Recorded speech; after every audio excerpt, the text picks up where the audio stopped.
Audio Jungle.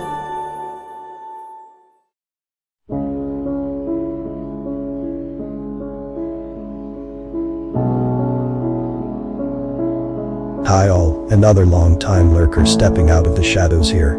I know this story is hardly original or particularly thrilling, but I wrote it for a writing exercise from a friend, and I figured you guys might like to at least take a look at it. Atran's hearts were doing a very good approximation of the end of the Telravia Chevet. It was an interesting celebration, the product of thousands of years of traditions that were hardly even thought about anymore. The entire point of it was to honor a great warrior of his own species, who was said to have killed their gods and broken them free from their servitude. The tale said that Telravia had, after freeing his kind from their shackles, run all the way around the world so, as part of their tribute to him, those taking part who were still conscious would run on the spot until they passed out or, by some miracle, completed the impossible distance. Attarn tried his best to not stare at the beings that had taken over a good half of his bar, and wished for Telravia's courage and strength. 17 of the serpentine Shalsisi lounged over the modular stools, creating a constant hissing that was more akin to a broken steam pipe than actual speech. They were in the process of drinking him out of house and home, and so far had paid only with raised plasma pistols and threats, veiled so thinly even the deaf would pick out the danger. Not only that, but the largest of them, their leader, was Slisison, wanted for so many crimes Atran was certain he couldn't recall them all. Mass murder and piracy and forced takeover of 20 space stations stood out, though. So, he stayed quiet, he served them drinks, and kept his eye off the terrified young human male that the gang was surrounding. One of them was forcing the boy to drink Sava sap, and giving a piston-like laugh at the human's disgusted expressions. Another was boasting loudly about how much money they were going to get for this score. A third was in the process of describing why all the propaganda about humans was complete and utter rubbish, because if they were really as scary as they claimed to be, the boy would have killed them all by now. The boy, clad in a gray flight suit with colored patches on the upper arms and torso, just pulled his knees up to his chest, tucked in his head, and continued making that odd, loud sound. Whenever his face was visible, Attarn had spotted some kind of fluid glistening on the boy's face that certainly wasn't the horrid green Sava sap. He didn't know much about humans, but he was sure they were not supposed to do that. He kept cleaning glasses, working at them 2 at a time with his forearms, just to make sure there would always be a steady supply of glasses, ready for any of the Shalsisi demands that flew his way. His counter already had several deep gouges in it from their claws. He didn't need any more property damage. The door slid open, and all the Shalsisi went quiet. In the entrance stood a Clyron, one of Atran's own kin. The young quadruped took in the sight of 17 predatory and armed specimens of one of the most dangerous species in the galaxy, blinked twice, and then turned and left without a word, his magnate boots clanking against the metal flooring. Atran sighed. He certainly did not want to witness a murder. Still, it would be nice to have some patrons who would actually pay. The owners of this establishment were certainly going to fire him after this travesty. And, no matter how hard he tried, he couldn't tune out the little human's noises. He tried to stop his limbs from quivering, and watched the smallest of the Shalsisi slithering toward him. One faltry grued cocktail and a Sava sap it hissed, his hood flaring and long fangs flashing. The serpent towered over Atran easily, its underbelly glistening with the metallic strips that would keep it from floating away in a station devoid of gravity, and the rest of its dark brown scales were partly hidden beneath golden armor plates. Humming right up, Atran squeaked. It was very hard to stop his instincts from begging him to flee as far and as fast as possible when faced with such a threat. That Shalsisi could kill him in so many ways, and there was absolutely nothing he could do about it. But if he tried to run, they would shoot him in the back without so much as a thought. So, his best chance of survival, unfortunately, was acting as their personal servant, making sure the glasses were fully sealed with their specialized no-grav straws in place. The drinks were swept away as soon as they were ready, and the Shalsisi bared his fangs at Atran one more time before sauntering back to the child. Another serpent raised its arms and snatched a Sava sap, leading the two to have a show of snapping their jaws at each other. And then Slisison moved.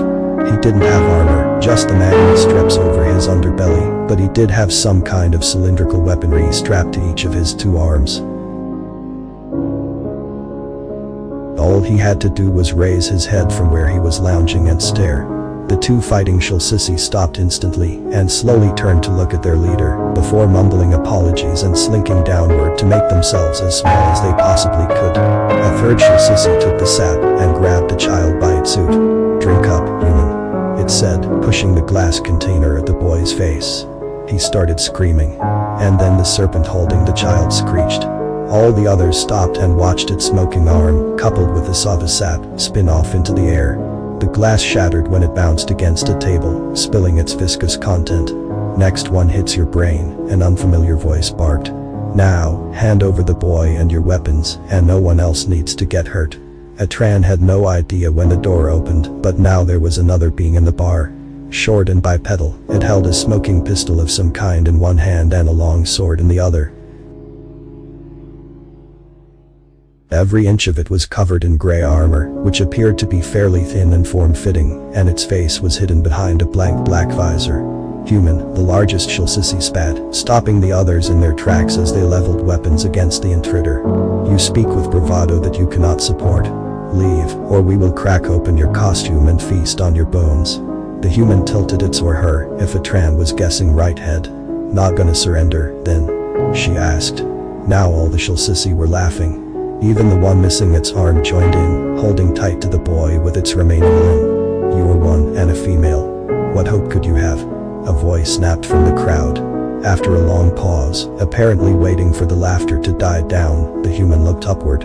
"Let it be known that all targets refused the offer of surrender, and any of my actions from this point forward are covered under the fair game laws with regards to the bounty hunter's treatise of Aquilon," she said, about as calm as a meditating Ryuk. Before anyone could comment on her words, her armor changed. In a long, steady wave, from her boots to her helmet, her suit glowed faintly for a fraction of a second, before simply disappearing. Plasma bolts flew from the serpents, but there was no sign of any of them hitting. "Lycerus, do you sense anything?" The purple fleck Shilsisi drew its hood inward, and its forked tongue flicked out from between its fangs. "No. It is as if she has ceased existing," the serpent apparently named Lycerus said. "I had heard rumors of their cloaking technology, but no being can hide from my tongue." That was right, some Shilsisi had an ability to just know if a being of a particular species was nearby, just by tasting the air. If the human could hide from that, maybe Gahern wasn't exaggerating when he said they were ghosts. The smallest was the first to die. One moment it had a head, the next it simply didn't. Two holes just appeared in the torso of another, before the first had even stopped falling. Burning green plasma splashed over every surface in the Shilsisi retaliation, as they desperately tried to land a hit on a target they couldn't detect. "Stop," Slisis hissed, and the barrage slowed to a halt. His tongue flicked out a few times. "Her scent is lost in your cowardice, worms." He flexed his claws, and raised his own weaponry. "I want her alive." With the secrets of her Lycerus twitched, and its head buckled downward as black blood spurted out of the top. A harsh blue laser filled the space above the dead Shilsisi's head, and at the same time there was a muffled thump from the ground next to the newest corpse. A glass flung up from a table and slammed into one Shilsisi's head, followed by another a few seconds later from the exact other side of the room, and, a fraction of a second after that, by a very neat and silent gunshot tunneling through another serpent's skull. Drops of onyx blood drifted lazily in the air, joining shattered silicate fragments. Atran slowly sank beneath his counter, his legs folding neatly beneath him. At least, there, he was safe from the Shilsisi and their wild attacks. Every few seconds, he was sure he could hear the whistle of that blade or some projectile zipping through the air, closely followed by a gurgle, a thump, and a lot of hissing and burning. Perhaps it would be best to not have Telravia's courage. Atran certainly did not want to get involved in this conflict. A shadow appeared above him. Atran flinched to see the little boy human clambering up and over his counter. The child dropped to the floor next to him and huddled up against the barrels of fluids beneath the bar. He stared straight forward, breathing shallow, but far faster than Atran's lungs could manage even in panic. Some of his rust-colored hair looked a bit burned. Atran, after watching the boy for a moment to see if his lungs would collapse from sheer exertion, simply stared forward again. He was definitely going to be fired. Cleaning up ordinary bars was hard enough, but in zero gravity, he would be lucky to get any job after this one. The bar's company certainly wasn't going to give him a reference after allowing this to happen. Perhaps he should start practicing some kind of unusual talent, ready for when he had to go busking on the streets of a backwater rimworld. Apparently some people were fond of the juggling that humans had brought with them from their homeworld. With his forearms, such an act should be simple to perform. Another blue beam streaked through the expensive bottles above Atran's head, sending liquids of all flavors dancing into the air. Or, perhaps, the company would just arrest him. They could certainly bill him for the damages, which were now several orders of magnitude greater than he could afford. Or they could make him work off the damage which, if his current calculations were correct, on his current wage, would mean he'd be free of their service in 7 lifetimes. Give or take one. And he'd been about to jump into a career change, too. At least his hearts had calmed down a bit. The sound stopped. There were no more rogue plasma shots or lasers. The only movement was from floating bits of glass. The boy's furrowed brows pulled closer together, and he stood up just enough to peer over the top of the flat metal counter. His small eyes grew wide. Curious, Atran also lifted his head. The other human re-emerged into visibility on a gossamer wave of light. She was holding her sword out, where it was still skewering the dreaded Silsison through the heart. The Shilsisi's brain hadn't quite realized his body was dead yet, causing his arms to still twitch toward the bounty hunter. Pirate Silsison, for your confirmed crimes against 192 nations, which include but do not fully comprise mass murder, slavery, kidnapping, hostile coups of sovereign territories, and the destruction and subjugation of pre-specified sapients, I carry out your death sentence. The armored human then pulled her blade free of the serpent, and she watched it drift slowly toward the front door. She looked up again. BH 97428, codename Reaper, reporting the apprehension and subsequent destruction of Public Enemy No. 3 and 16 subordinates, as well as the recovery of human child Tyler Johnson. A spot above her head shimmered, and then a small metallic orb appeared. Affirmative. Sending transmission to the bounty office now, it buzzed. Message delivered. Funds are in the process of being transferred. See Raven. I can be professional, Reaper said. Evidence of one professional act does not denote total professionalism. Your record still leaves much to be desired. Oh, shut up. The human, still moving utterly silently, stalked toward the counter. Atran felt the fridges behind him bump against his spine as he instinctively backed up. Fortunately, it seemed this human was done with violence for the day, and she just placed something on the counter. Reparations.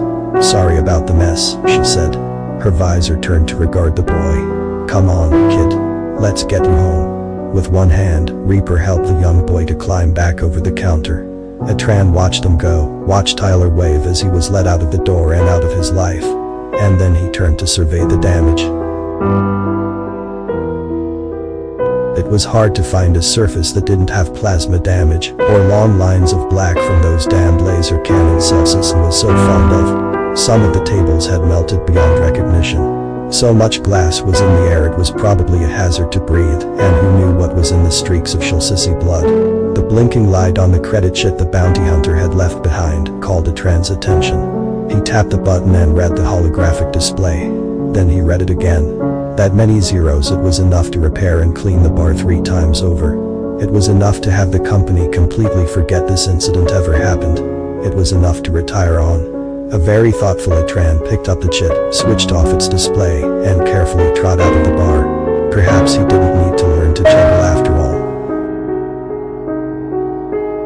This content is Creative Commons. Relevant attribution can be found in the description. Thanks for watching.